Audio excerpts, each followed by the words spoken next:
Iya, kita akan sama-sama belajar firman Tuhan. Hari ini mari kita buka bersama Mazmur pasal yang kelima ayat yang ke-12, saudara. Mazmur pasal 5 ayat yang ke-12, firman Tuhan berkata di sana. Iya.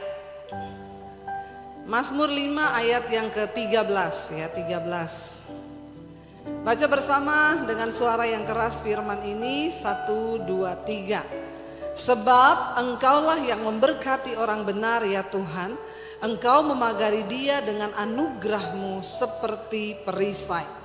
Saudara, dengan jelas firman ini berkata, sebab engkaulah Tuhan yang memberkati orang benar ya.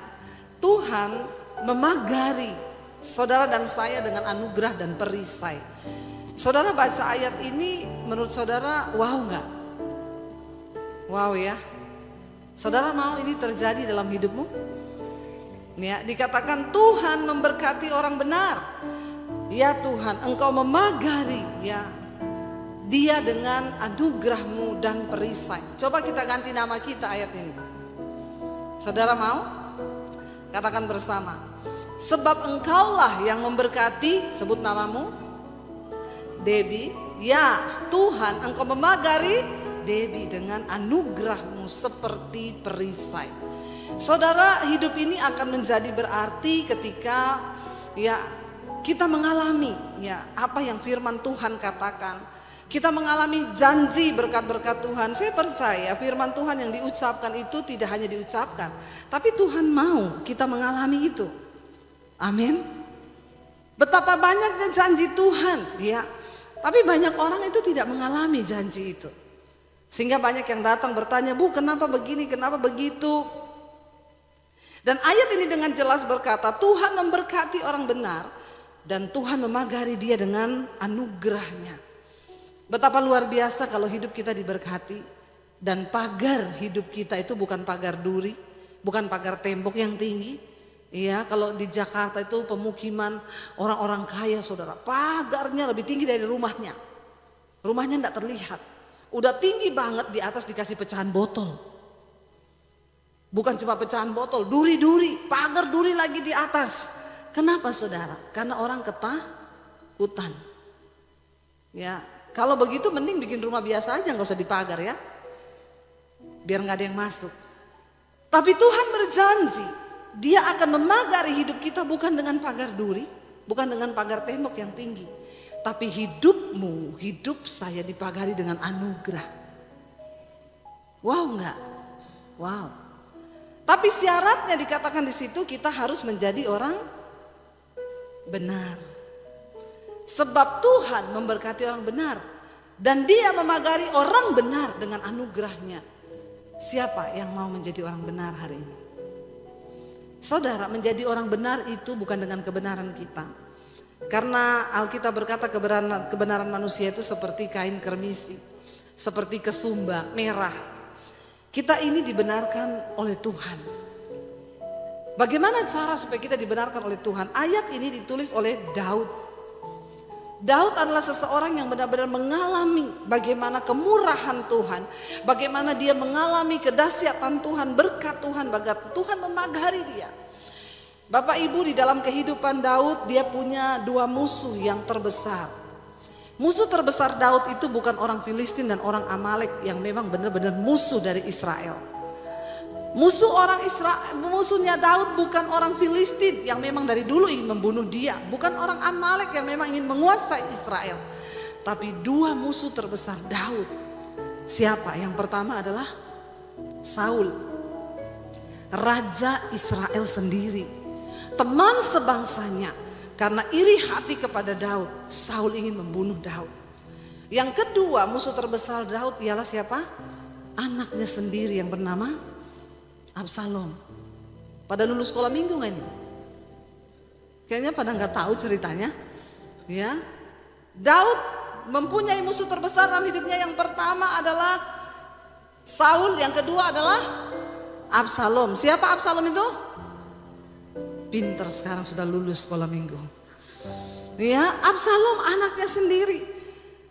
Dan memang saudara, orang yang akan menyebabkan kita itu kepahitan, orang yang akan membuat kita kecewa, itu adalah ketika kita ini dilukai oleh orang-orang yang terdekat. Bukan orang jauh yang bikin kita kepahitan. Makanya saya nggak pernah layani ibu-ibu nangis, "Bu, saya kepahitan." Sama siapa, Bu? Sama sopir angkot. Nggak ada saudara, ibu-ibu kepahitan sama sopir angkot tuh nggak ada. Atau dia bilang, "Saya kepahitan, Bu, sama siapa? Sama tukang sayur, Bu, dia jual sayur busuk." Nggak ada. Biasanya ibu-ibu tuh kepahitan yang pertama sama, kok tahu suami-suami? Bertobatlah kau. Langsung jawabannya suami. Pengalaman pribadi ya. Yang kedua, biasanya ibu-ibu kepahitan kepada siapa? Anaknya. Kenapa? Ini orang-orang yang punya hubungan dekat.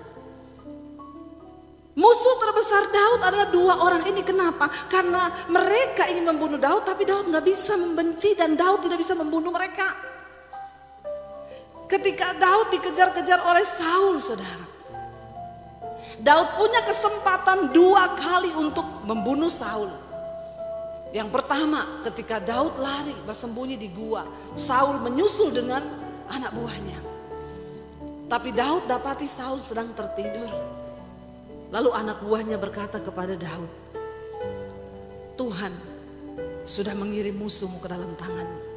Tidak usah tunggu lagi, bunuh Saul hari ini juga." Tapi Daud berkata, "Tidak, aku tidak akan mengusik orang yang diurapi oleh Tuhan." Memang waktu itu Saul diurapi menjadi raja. Tapi Alkitab dengan jelas berkata roh Tuhan sudah mundur daripada Saul. Dan waktu itu Daud tidak membunuh Saul, dia cuma gunting ujung jubahnya sebagai bukti. Dia tunjukkan kepada Raja Saul, keesokannya dia bilang, "Nyawamu berarti bagiku. Aku punya kesempatan untuk membunuhmu, tapi aku tidak melakukan itu. Ini ujung jubahmu." Saudara, kalau saudara punya musuh, lalu saudara punya kesempatan untuk menjatuhkan atau membunuh dia, atau menusuk dia, atau saudara lihat dia jatuh, apa reaksi saudara? Jujur, pasti engkau ucapan syukur. Ya Pak ya. Kenapa Daud terbukti menjadi orang benar di mata Tuhan? Karena Daud, saudara, dia punya kesempatan 2 kali untuk membalas Saul, tetapi dia tidak melakukan itu. Mari kita buka bersama di dalam 1 Samuel pasal yang ke-26. Ini kali yang kedua Daud mendapat kesempatan untuk membunuh Raja Saul. 1 Samuel 26 ayat yang ke-8 dan ayat yang ke-9 ya. Kita baca bersama 1, 2, 3. Lalu berkatalah Abisai kepada Daud, "Pada hari ini Allah telah menyerahkan musuhmu ke dalam tanganmu. Oleh sebab itu izinkanlah kiranya aku menancapkan dia ke tanah dengan tombak ini. Dengan 1 tikaman saja, tidak usah dia kutancapkan 2 kali." Anak buah Daud berkata, pakai ayat, pakai firman loh. Ya, katanya apa? "Pada hari ini Allah telah menyerahkan musuhmu ke dalam tanganmu." Kalau Daud salah mendengar, dia akan berkata, "Yes, amin, amin, amin. Silakan bunuh." Lalu dia bilang, Abisai bilang, "Izinkan aku 1 kali saja aku tusuk tombakku ke lambungnya. Tidak perlu tusuk 2 kali, 1 kali mati dia." Apa jawab Daud, saudara? Ayat yang berikutnya Daud berkata begini, "Tetapi apa? Kata Daud kepada Abisai, jangan musnahkan dia. Sebab siapakah yang dapat menjamah orang yang diurapi Tuhan dan bebas dari hukuman?" Ayat yang berikutnya, ayat yang ke-10 Daud berkata, lagi kata Daud, "Demi Tuhan yang hidup, niscaya Tuhan akan membunuh dia, entah karena sampai ajalnya atau ia mati, entah karena ia pergi berperang dan hilang lenyap di sana." Ayat yang berikutnya, ayat 11 berkata, "Kiranya Tuhan menjauhkan daripadaku untuk menjamah orang yang diurapi Tuhan. Ambillah sekarang tombak yang ada di sebelah kepalanya dan kendil itu, marilah kita pergi." Daud berkata kepada Abisai, "Biar Tuhan menjauhkan tanganku daripada melakukan kejahatan untuk membunuh Saul." Saudara, Saul ini sudah membuat hidup Daud terlunta-lunta. Dia lari dari satu tempat. Awalnya Daud lari ke kota Nob, itu kota para imam. Karena Daud berpikir, mungkin kalau aku ke kota Nob, Saul pasti tidak akan berani membunuh dia di kota imam. Ini semua imam-imam, masa berani Saul datang? Ternyata ketika Saul mendengar Daud lari ke kota Nob, dia pergi ke sana lalu dia menyuruh orang membantai habis semua imam, dibunuh sama Saul. Hari itu juga bayangkan saudara, imam aja bisa dibunuh oleh Saul karena dendam, karena iri hati kepada Daud. Lalu saudara, Daud mendengar itu semakin takut gak? Saudara coba bayangkan kalau tiba-tiba saudara ada orang, seseorang atau saudara lah itu yang dicari oleh seorang raja. Lalu misalnya saudara diumumkan Debbie Bastir dicari oleh Presiden Jokowi. Siapapun yang menemukan dia akan diberi hadiah, bawa kepalanya. Kira-kira saudara, kira-kira kalau itu saudara atau saya yang cari itu kepala negara, saudara takut enggak? Yang lain enggak takut? Coba kita bayangkan kalau kita jadi Daud hari itu. Takut enggak saudara? Takut. Yang nyari ini bukan kepala desa, yang nyari ini bukan RT, yang nyari ini bukan lurah, yang nyari ini kepala negara, seorang raja. Seluruh pasukan diperintahkan, semua orang diperintahkan untuk membunuh Daud. Daud lari ke kota Nob, semua nabi dibunuh, dia pindah ke gua Adullam. Dia terlunta-lunta, mereka kedinginan, mereka lari dari lalu tiba-tiba musuh ini depan mata, anak buahnya bilang bunuh aja, bunuh. Apa lagi yang kau tunggu? Saya yakin kalau saudara menjadi Daud hari itu mungkin, ya benar saudara bilang, yes Tuhan sudah kirim musuhku ke dalam tanganku. Cepat bunuh dia. Ada orang yang bersedia untuk bunuh loh, bukan Daud loh. Tapi Daud terbukti sebagai orang yang takut Tuhan. Dia punya kesempatan untuk membalas dendam, tapi dia tidak melakukan itu. Bapak Ibu, Tuhan menilai hatimu hari ini. Bagaimana engkau bisa diberkati Tuhan? Jadilah orang yang benar di dalam sikap hatimu. Kalau engkau dibenci oleh seseorang, tidak usah balas. Amin. Doakan orang itu. Siapa yang sudah pernah mendoakan musuh? Angkat tangan. Mendoakan musuh dengan sungguh-sungguh, bukan doakan gini, Tuhan, aku tidak mau membalas dendam, biar Tuhan yang membalaskan dendamku. Karena pembalasanmu itu lebih hebat dari pembalasanku. Bukan doa yang seperti itu tidak masuk hitungan. Ya, Yesus berkata, berkati musuhmu, doakan orang yang menganiaya kamu. Ada di sini yang sudah pernah memberkati musuhnya? Kalau belum, saya doakan supaya saudara ada musuh. Loh, Tuhan tuh akan mengizinkan kita punya musuh supaya kita belajar menjadi pelaku firman. Bagaimana kita bisa berlatih mendoakan musuh kalau kita nggak pernah punya musuh? Amin. Kalau hari ini engkau punya musuh, bilang yes, terima kasih Tuhan, aku mau melakukan firman-Mu. Berbuat baik kepada orang jahat, itu berkat saudara. Berkat. Itu berkat, itu kesempatan bagimu untuk meraih janji Tuhan. Makanya pemazmur berkata, aku teraniaya, itu baik bagiku.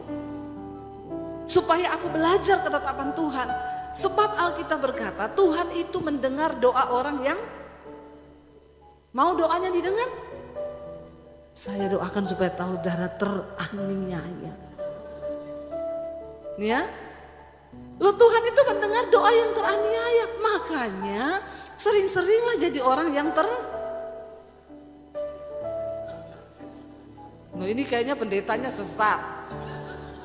Kenapa Pak Samuel undang orang sesat di sini? Loh, bener kan? Itu kan begitu kebenarannya toh. Tapi orang Kristen tuh enggak mau kalau teraniaya. Waktu engkau teraniaya, enggak usah balas, duduk di kaki Tuhan berdoa. Sebab waktu engkau dianiaya, doamu tembus naik sampai ke sorga. Dan itu menyenangkan hati Tuhan. Katakan, yes, kesempatan untuk engkau menerima berkat Tuhan. Ya, makanya bapak-bapak, jangan kau terus aniaya istrimu. Kalau dia berdoa, habis kau. Tuhan dengar doanya. Amin bapak-bapak. Hati-hati kau. Ya, jangan kau sering-sering istrimu ndak balas. Tiba-tiba kau pulang, istrimu diam. Ya, kau pulang pagi istrimu diam aja. Kalau dia masih cerewet, masih puji Tuhan kau. Berarti istriku ndak doa ini, dia cerewet sama saya. Tuhan ndak bertindak ini kalau dia cerewet. Tapi kalau kau pulang, kau sakiti istrimu, kau selingkuh, lalu dia diam saja. Hati-hati saudara. Hati-hati, dia duduk di kaki Tuhan. Dia nggak ngomong apa-apa, dia cuma nangis. Dia cuma nangis, struk kau, struk.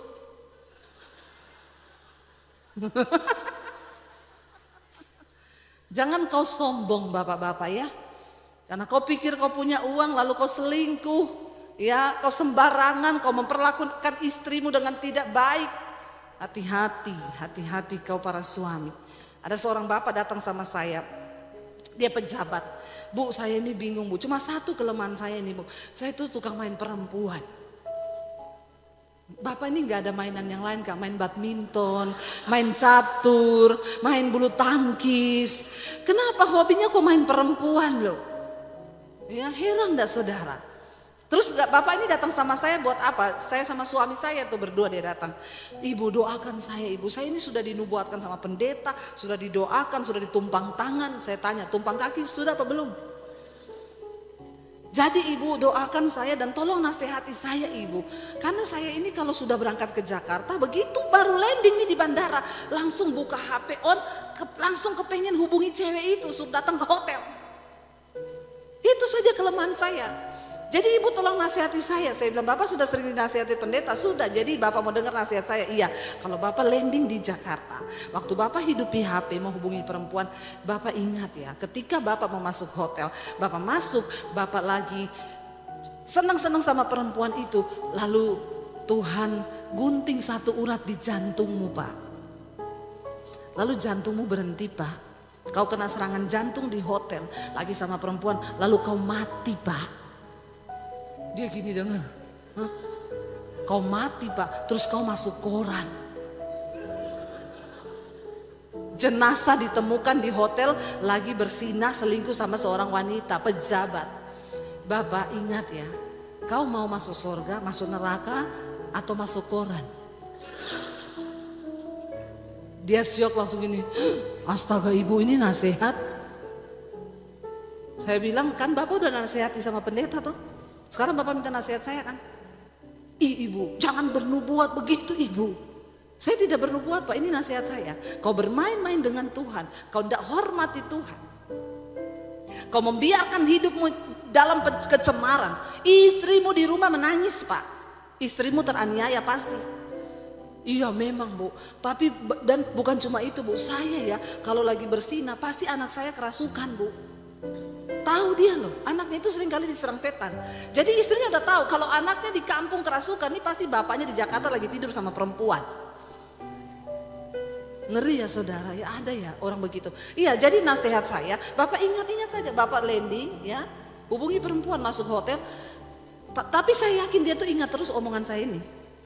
Orang-orang kayak begitu jangan dikasih yang, Pak Tuhan memberkati bapak. Tuhan mengerti dosa bapak, pret. Lu jangan main-main ya pak, ingat saja kau lagi bersinah di hotel, Tuhan gunting saja satu urat jantungmu putus, kau serangan jantung mati kau pak. Saudara, seringkali kita ini ya jangan saudara, jangan kau aniaya orang, jangan kau sakiti apalagi orang yang tidak berdaya. Dia nggak mampu balas. Ya, dia tidak mampu balas. Atau dia bisa balas, Daud bisa balas, Daud bisa suruh anak buahnya bunuh Saul hari itu.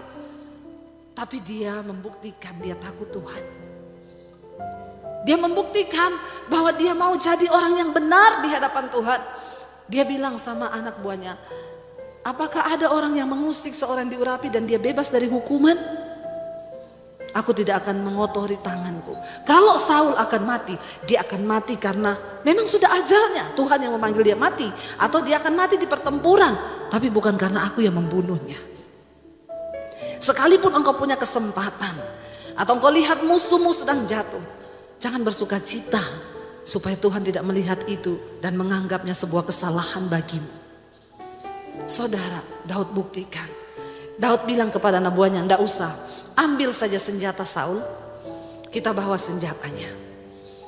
Besok paginya Daud berteriak kepada Saul, Lalu Saul berkata, apakah engkau itu Daud? Iya, ini senjatamu. Hari ini nyawamu berharga bagiku. Aku bisa membunuh engkau tapi aku tidak melakukannya. Daud bilang, siapa yang menyuruh engkau membunuh aku dan membenci aku begitu rupa? Jika memang Tuhan yang menggerakkan engkau untuk membenci aku, terpujilah nama Tuhan.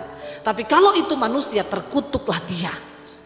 Saudara, saat itu Saul menjadi sadar dan dia berkata, ampuni aku Tuhan, sebab aku sudah salah berbuat jahat kepada orang yang menganggap nyawaku berharga.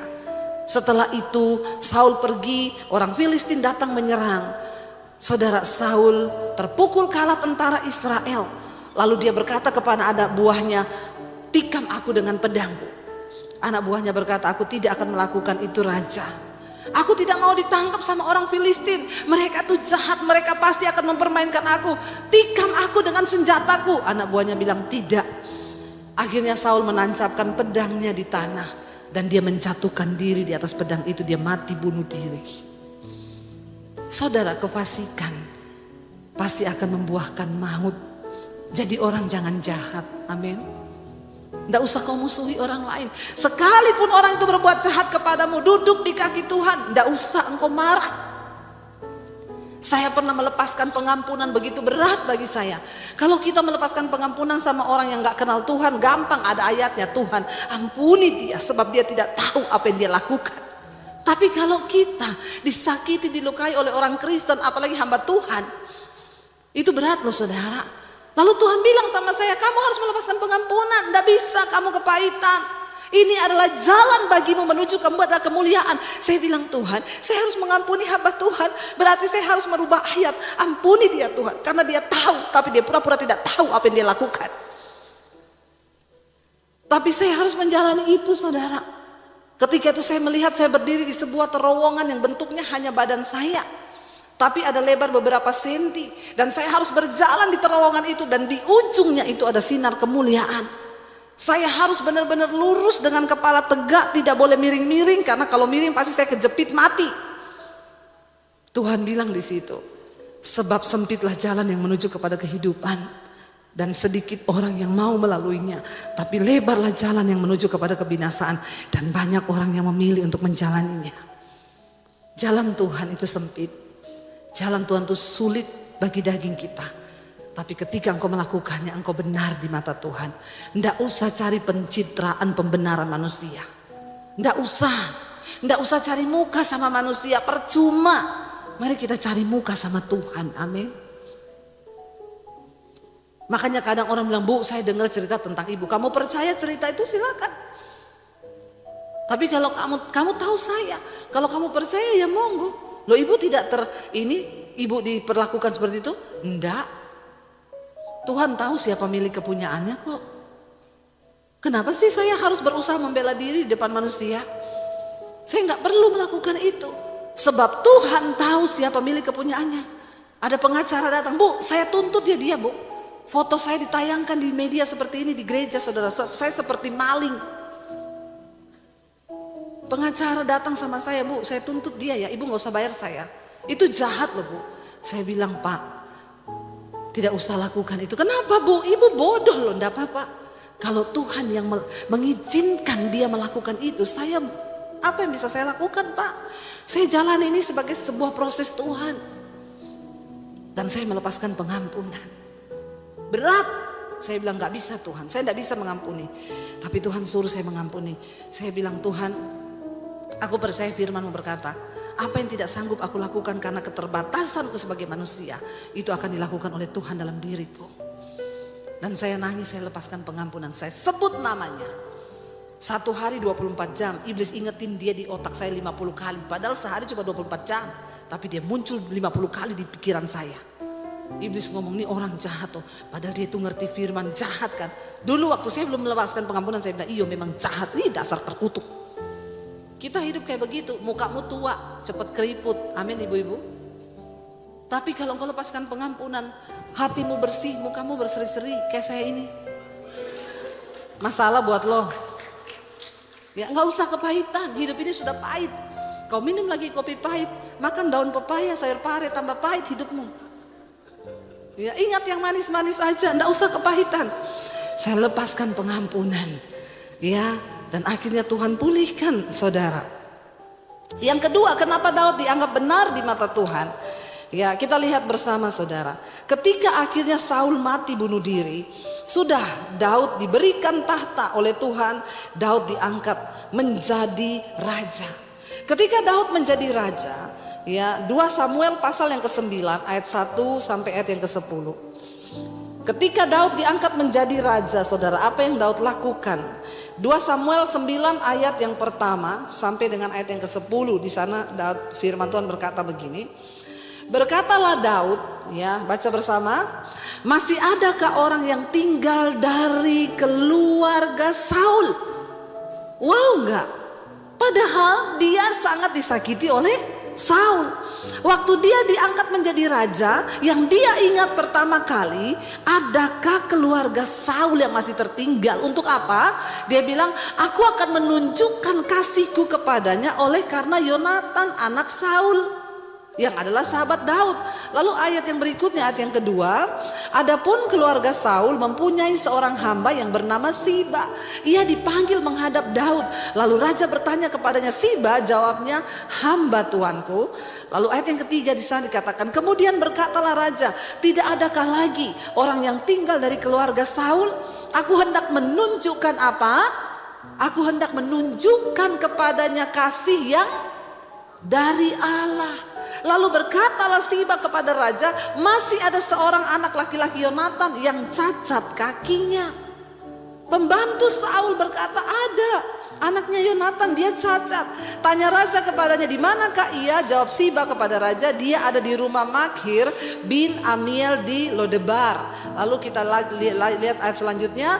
Sesudah itu raja menyuruh mengambil dia dari rumah Makhir bin Amiel di Lodebar. Dan ayat yang ke-6 berkata, dan Mephiboset, ini keturunan cucu dari Saul, Mephiboset bin Yonatan bin Saul masuk menghadap raja. Ia sujud dan menyembah. Kata Daud, Mephiboset? Jawabnya, inilah hamba tuanku. Ayat yang ke-7. Kemudian berkatalah Daud kepadanya, janganlah takut, sebab aku pasti akan menunjukkan kasihku kepadamu oleh karena Yonatan ayahmu. Aku akan mengembalikan apa saudara? Segala ladang Saul nenekmu, dan engkau akan tetap makan sehidangan dengan aku. Wow, saudara, ya, ini orang yang luar biasa. Kalau saudara disakiti oleh keluargamu atau siapapun, apa yang akan saudara lakukan? Jangan bergaul sama itu anak ya. Itu anaknya ommu kan, jahat itu. Nggak usah ya, 7 turunan kita putus hubungan. Hidupmu terkutuk. Orang Kristen sebenarnya engkau bisa menikmati banyak berkat Tuhan. Tapi kalau engkau hidup dalam kepahitan, engkau enggak mampu mengampuni, dan engkau tidak membalas kejahatan dengan kebaikan, maka engkau tidak akan pernah melihat berkat Tuhan di hidupmu. Alkitab berkata, kejahatan tidak akan pernah menang melawan kejahatan. Kejahatan hanya bisa kalah dengan kebaikan. Karena itu kalahkanlah kejahatan dengan kebaikan. Kalau mertuamu jahat sama kau, kasih dia duit. Amin. Ini tidak ada yang amin loh. Ya. Kalau iparmu jahat sama kau, berkati dia. Amin. Banyak orang sampai mau cerai. Bu, saya mau cerai, Bu. Kenapa? Mertua saya itu loh terlalu ikut campur dalam rumah tangga saya, bikin ribut terus. Saya bilang, mungkin kau kurang kasih dia duit. Tidak ada yang amin loh. Ya, banyak itu orang Kristen urusannya, ributnya bukan dengan musuh yang jauh. Urusannya ribut cuma dengan mertua, ipar di situ-situ toh. Makanya ada tanaman yang mirip pedang, namanya lidah. Mertuanya nginep di rumah, dia beli tanaman itu. Mertuanya bilang, ini tanaman apa ya, serem kayak pedang ya. Iya, ini namanya lidah mertua. Besoknya mertuanya angkat koper pulang. Maksud lo, saudara, ya, musuhmu itu bukan mertua, musuhmu itu bukan ipar. Ayo kita melakukan kebaikan. Ya, dia jahat, kirimi makanan, tapi jangan dikasih sianida. Ya. Jangan, itu dilakukan hanya, itu adegan berbahaya saudara ya. Hanya dilakukan oleh para ahli saja. Mari kita lepaskan pengampunan. Semakin orang jahat semakin baik kau. Saya tuh mempraktekkan ini loh, saya gak asal ngomong loh. Saya mempraktekkan itu. Orang-orang dulu yang jahat sama saya, hari ini saya berkati hidup mereka. Yang dulu menyusahkan saya, pernah mengusir saya, hari ini saya bayarin anaknya sekolah, katakan. Makanya saya semakin haleluya. Jangan kalah dengan kejahatan, tapi kalahkan kejahatan dengan kebaikan. Ya, satu kali saya tuh berbuat baik sama satu orang. Tapi orang ini saya dengar dia itu menceritakan saya jelek di luar. Lalu saya bilang gini, Tuhan, hari ini juga saya stop transfer sama dia bulanan. Saya nggak mau transfer dia lagi. Lalu Tuhan tuh tegur saya gini, kamu berbuat baik bukan karena dia baik kan? Kamu berbuat baik bukan karena dia baik sama kamu kan? Kalau kamu baik sama dia, kalau dia baik, itu juga orang dunia bisa bikin. Orang yang gak kenal Tuhan juga begitu. Tapi kalau kamu buat baik, dia jahat sama kamu, itu upahmu besar di sorga. Jadi dari situ saya bertobat, saya tolong terus, setiap bulan saya transfer lagi. Padahal saya udah gondok tadinya. Tapi saya mau pakai kesempatan itu. Biar engkau jahat sama saya, biar engkau bagaimana di luar, saya tetap akan menabur kebaikan. Inilah hidup saudara. Kita baik sama orang tetap ada yang cerita. Karena takaran dia harusnya kamu tuh bisa ngasih saya segini. Kenapa kamu cuma ngasih segini? Ribet hidup ini kalau mau menyenangkan semua orang. Ya, percayalah bahwa kebahagiaan orang lain itu bukan ditentukan oleh engkau. Kita susah diomongin, kita kaya juga diomongin. Jadi daripada susah diomongin mendingan kan sama-sama diomongin. Iya kan? Jadi yang namanya diomongin orang itu sudah biasa. Kau enggak usah terlalu peduli dengan kata orang. Karena jalan ke surga enggak lewat depan rumahnya. Amin. Makanya Tuhan kasih kita 2 tangan untuk tutup kuping kanan dan kiri. Kalau 3, 1 buat keruat mulutnya dia. Tampar mulutnya dia. Tapi kita enggak bisa nampar karena tangan cuma 2 buat tutup kuping kanan kiri. Daud tidak persoalan gitu. Tuhan melihat itu sebagai sebuah kebenaran. Dia cari keturunan Saul. Dia kembalikan semua ladang-ladang milik Saul. Harta keturunan Saul diberikan. Mephiboset jadi kaya raya. Dia anak yang cacat kakinya. Tapi Daud mengasihi dia. Duduk makan sehidangan dengan aku. Wow. Harusnya dia balas dendam. Saudara percayalah, dendam tidak akan membuat hidupmu bahagia. Orang yang dendam sama seperti orang yang minum racun. Cepat atau lambat kau mati. Tapi yang lucunya orang dendam itu, dia yang minum racun, dia berharap orang lain yang mati. Saudara yang minum racun, siapa yang mati? Ya saudara lah yang mati. Mana mungkin kau minum racun orang lain yang mati? Ya, ketika kita tahu kebenaran ini, mari saudara kita hidup jadi orang-orang yang hatinya bersih. Nggak usah ada kepahitan. Saudara difitnah bilang puji Tuhan. Ya, saudara dianiaya puji Tuhan. Lalu yang terakhir saudara, apa yang membuat Tuhan memperhitungkan Daud sebagai orang yang benar? Ketika akhirnya Daud sudah lulus dari ujiannya, Saul sudah mati, dia mengalami ujian yang kedua, yaitu anaknya sendiri yang bernama Absalom saudara. Ketika Absalom memberontak terhadap Daud dan mengangkat dirinya menjadi raja, Daud dan prajurit-prajurit yang setia kepada dia pergi terpaksa meninggalkan istana. Kenapa? Bukannya Daud tidak bisa membunuh Absalom, tapi Daud tidak tega membunuh anaknya sendiri. Akhirnya Daud meninggalkan istana, terlunta-lunta dengan para prajuritnya. Mereka menyeberang sungai Yordan, mereka bermalam di padang gurun. Susah enggak saudara? Saya yakin dan percaya pasti anak buahnya Daud itu sudah berkata gini, ini Daud ya, kita semua susah loh gara-gara Absalom. Sebenarnya bunuh aja Absalom itu selesai kan. Tapi Daud nggak melakukan itu. Daud tahu dia harus membayar harganya akibat dosa yang pernah dia lakukan. Dia selingkuh dengan Betseba dan dia membunuh Uria. Dan kutuk itu datang. Lalu Daud mau membayar itu, dia mau bertobat, dia mau tunjukkan kasihnya kepada Tuhan. Dan ketika Daud lagi dalam pelarian, kita lihat bersama 2 Samuel 16 ayat yang ke-7 mulai saudara. 2 Samuel pasal 16 ayat yang ke-7 saudara ya. Ada Ada seorang perempuan yang bernama Simei, ya ini masih keluarga jauhnya Saul. Pada waktu Daud lewat dengan kelompoknya, Simei ini pada waktu itu mengutuk ya Daud dan gerombolannya. Kita mulai baca dari ayat yang ke-6 saja saudara ya. Dikatakan di sana begini ayat 6, Daud dan semua pegawai Raja Daud dilemparinya dengan batu, perempuan ini. Ya dilemparinya dengan batu sambil dia mengutuki, walaupun segenap tentara itu semua pahlawannya berjalan di kiri kanannya, jadi mereka menghindari dia, tapi dilempari batu dia sambil mengutuki. Lalu ayat yang ke-7 berkata, beginilah perkataan Simei pada waktu itu, pada waktu ia mengutuk, enyahlah, enyahlah engkau penumpah darah orang dursila. Dia teriakin Daud saudara. Ayat 8, Tuhan telah membalas kepadamu segala darah keluarga Saul yang engkau gantikan menjadi raja. Padahal Daud gak pernah bunuh Saul. Tuhan telah menyerahkan kedudukan raja kepada anakmu Absalom. Sesungguhnya engkau sekarang dirundung malang karena engkau seorang penumpah darah.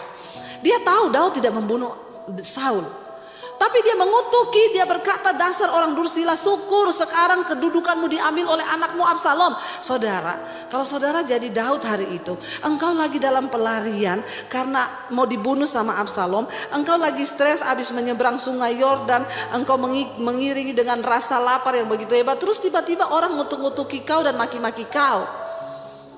Apa yang saudara lakukan?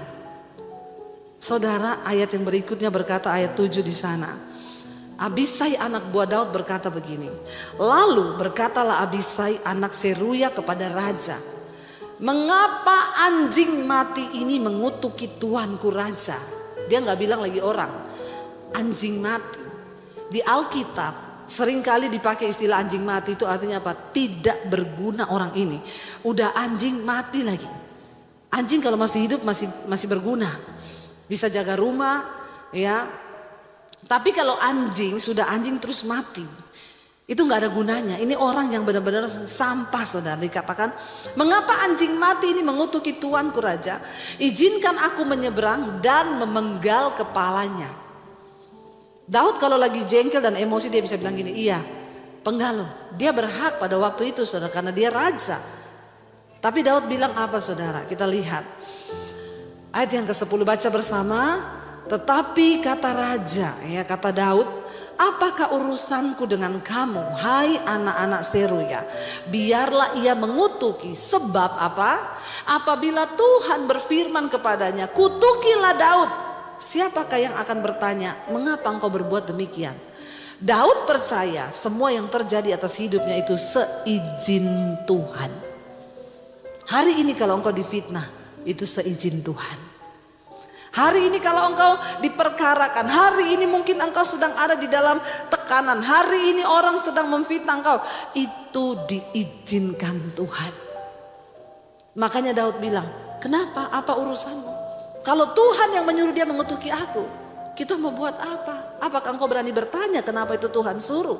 Lalu ayat yang berikutnya saudara, dikatakan, pula baca bersama ayat ini, pula kata Daud kepada Abisai dan kepada semua pegawainya, sedangkan anak kandungku ingin mencabut nyawaku, terlebih lagi sekarang orang Benyamin ini, biarkanlah dia dan biarlah ia mengutuk, sebab Tuhan telah berfirman demikian kepadanya demikian. Ayat yang berikutnya 12 baca bersama, mungkin apa? Tuhan akan memperhatikan kesengsaraanku ini dan Tuhan membalas yang baik kepadaku sebagai ganti kutuk orang itu pada hari ini.